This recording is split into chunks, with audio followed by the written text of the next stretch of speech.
Ayan, so tatanungin lang muna natin ang mayari. Ma'am, di pa gani kagikan, ma'am? Guadalupe, Cebu City. Guadalupe, Cebu City. Yes, ma'am. So, na-check na ni dito sa Cebu City, ma'am? Oo. Yakana mo sila nga ilis na panel. So mahal kayong panel, ma'am? Mahal sa siya. May gani, kinakita ka sa video na mo, ma'am, no? Sa YouTube. Sa YouTube. Mekanikong albularyo. Alright. Ikubi. Totoo, ikubi. Magpatuto daw si ma'am. Ma'am, atong tutuan, ma'am. Binisaya. Binisaya. Thank you, kuya. Daghang kayong salamat, ma'am, sa inyong pagbisita diri sa moa. Ayan po mga katidiki, tanggal dalakuot. Ang unit na ating pagatutuan ngayon, isang Honda Civic FD. At dahil sa gibantog og nagbaniog na ang ating pangalan bilang proven and tested na manuthuay sa City of Bugo, di talaga natin mapigilan, kaya karamihan pumunta lang dito para magpatambal sa akong talagsaon nga totoo. Ignition on. Engine start. Ayun. So kita nyo ngayon mga kalbularyo, ay wala talagang display. Ayan, so marami po tayong tinanggal rito. Ayan, so same as usual ay ginamitan na naman natin ng TDK. So ito po ang upper panel board. Ayan, so ipakita ko sa inyo kung paano ito gagawin.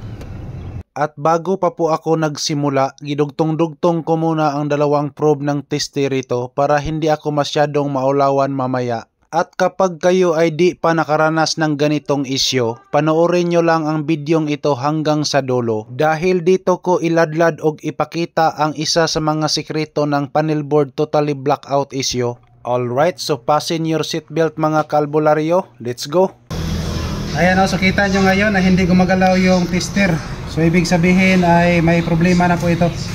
So capacitor number 1 is may problema na. Ayun, so punta po tayo sa iba. Yan, so ganun pa rin. May problema pa rin. Walang reading po na resistance. At dito naman sa kabila,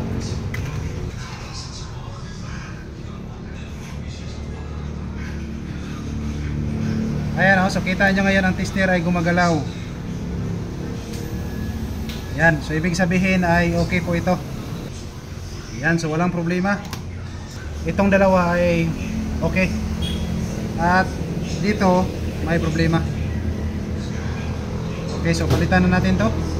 Wala na tayong palangan-langan pa rito. Gikumpitan, gipainitan o gigango-gango para tuloy bumitaw ang mga kamay ng kapasitor nito. Sa iksinang ito, pinakita ko lang sa inyo kung anong ginamit kong pangbaklas ng mga masasamang espiritu. At sa bandang ito po ang sinasabi ko kanina sa inyo, sekreto na super epektibo. Kung nagtaka po kayo kung ano ang ginawa ko rito, pinarihit o pinainitan ko lang ang lahat ng IC. Alam niyo kung bakit? Ito po ay nagsilbing life renewal. In other words, ginising ko lang ang matagal nang natutulog. Kaya kung di pa po kayo nakaranas ng ganitong idea, subukan nyo muna. For sure, makaingon gyud kang tumama na naman ang ating patsamba. Yes! At dahil si Madam ay nag-apura na, gidali-dali kog taod ang dalawang kapasitor rito. Kay pananglit og dili madala sa tantong dasalan. Aw maunay giingon idaan natin sa santong paspasan. Pagkatapos kong naikabit lahat, tingnan nyong mabuti ang tester. Ayan gumagalaw-galaw na ang kamay nito. Ibig sabihin, talo na naman ang may-ari ani. So kita nyo ngayon mga kalbularyo ay umiilaw na.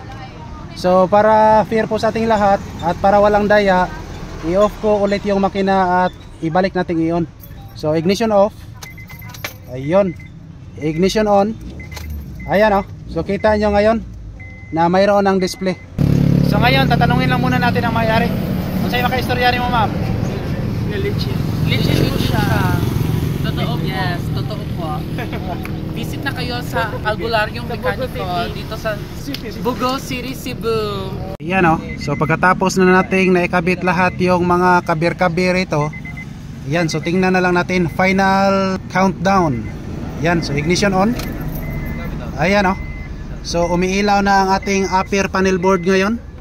So pandarin natin ng makina, ignition start. Ayun.